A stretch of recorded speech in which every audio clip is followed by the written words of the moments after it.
ආයුබෝවන් හැමෝටම සුබ දවසක් කියලා ප්‍රාර්ථනා කරනවා. ඒ වගේම මම මේ කාලෙකින් වීඩියෝ එකක් අරන් එන්න හිතුවා ෆුඩ් කම්ප්ලේන්ට් සම්බන්ධව.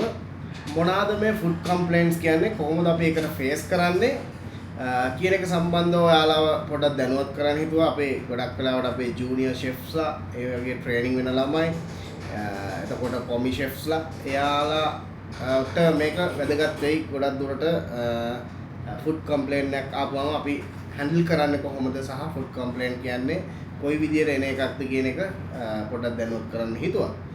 රයිට්, ෆුඩ් කම්ප්ලේන්ට්ස් කියන්නේ අපිට විය හැකි සිදුවීම් තියෙනවා. විය හැකි සිදුවීම් කියලා අපි ගත්තොත් එහෙම සාමාන්‍යයෙන් අපේ රෝම කූපයක් වැටෙන්න පුළුවන්, එයා එකක් වැටෙන්න පුළුවන්. ඒ වගේම සාමාන්‍යයෙන් අපි කෑම එක සර්විස් එකට අරන් යන ගෙස්සුත් එක්ක තියෙන දුර ගත්තාම සමහරවිට මැස්සෙක් වැටෙන්න පුළුවන්. ඒ වගේ දේවල් වෙන්න පුළුවන්. නමුත් හිතාමතා වෙන දේවල්, කියන්නේ අපිට හිතලා කරන දේවලුත් එක ගත්තාම ෆුඩ් එකක් ප්‍රෙපරේෂන් කරද්දී ෆුඩ් එක ටේස්ට් එක නැති වෙන එක, සහ මැස්සෙක් වැටිලා සතෙක් වැටිලා ෆුඩ් එකත් එක්කම ඒ සතා කුක් වෙලා ගෙස්ට් සර්විස් එකේදී අඳුන ගන්න හම්බුනාම එන කම්ප්ලේන් එක. ඒක විදි දෙකක්. විය හැකි සිදුවීම් සහ අපි හිතාමතා කරන සිදුවීම් කියන්නේ දෙකක්. ඒ නිසා ෆුඩ් කම්ප්ලේන්ට් එකක් ආපුවාම ප්‍රධාන වශයෙන්ම අපි ගෙස් ගාවට ගිහිල්ලා කරන්න ඕනේ එකම දෙයයි, මුත්තට ගෙස්ට ඇහුම්කන් දෙන්න. එයා ෆොරිනර් කෙනෙක් වෙන්න පුළුවන්, ලෝකල් කෙනෙක් වෙන්න පුළුවන්, ඉන්ටර්නල් ගෙස් කෙනෙක් වෙන්න පුළුවන්. ඒක නිසා අපි හොඳට එයාට ෆේස් කරනකොට එයාව හොඳට එයාට ඇහුම්කන් දෙනවා කියලා අපි එයාට දැනෙන්න තියන්න ඕන. සහ ගොඩාක් ෆ්ලෙක්සිබිලිටි වෙන්න ඕන. ඒත් එක්කම එයාගෙන් අපි අහන්න ඕන ඔබ වෙනුවෙන් අපිට මොනවද කරන්න පුළුවන් කියලා. එතකොට ඒ ගෙස් අපිට කියනවා රයිට්, මෙන්න මේ ෆුඩ් එකේ මෙන්න මේ දේවල් තිබ්බා, මෙන්න මේ විදිහට මේ කෑලස් විදිහට ෆුඩ් එක හදලා තියෙනවා කියලා ගෙස්ට ගොඩාක් දේවල් වලින් අපිට බ්ලේම් එක දෙන්න පුළුවන්.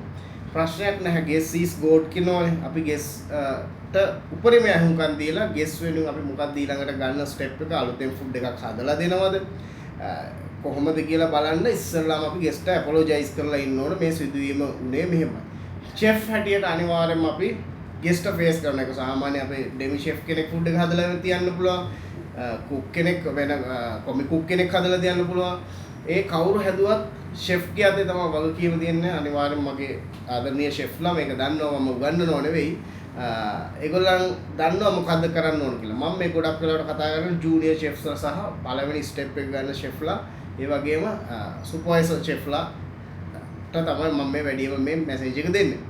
රයිට්, එතකොට ගෙස්ට අපි ආන්සර් කරලා ගෙස් වෙනින් මොකද්ද කරන්න කියලා බලලා අපි ගෙස්ට හොඳට පිළිතුරු දුන්නාම ගෙස් අපිට උන කම්ප්ලේන් එක එයා ගොඩක් වෙලාවට පස්සට අරගෙන රිපෝට් කරනවා, ගොඩක් වෙලාවට නැති කරනවා. හේතුව මොකද අපි ගෙස් වෙනුවෙන් ගොඩක් ඇහුම්කන් දුන්නා.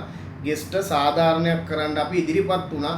හෙඩ් ෂෙෆ් හැටියට, එක්සිකියුටිව් ෂෙෆ් හැටියට ගිහිල්ලා ඉදිරිපත් වෙලා ගෙස්ට හොඳට කතා කරලා ගෙස් කෙරෙහි ලොකු අවධානයක් අපි යොමු කරා කියන අයිඩියා එක ගෙස්ට හැම වෙලේම දෙන්න. ඒක තමයි වෙන්න ඕනේ ෆුඩ් කම්ප්ලේන්ට්ස් සෝල්ව් කරන්න. අනිත් එක ෆුඩ් කම්ප්ලේන්ට්ස් ගැන ගත්තාම ගොඩක් වෙලාවට අපි කෑමක් හදද්දි ගොඩාක් පරිස්සම් වෙන්න ඕන.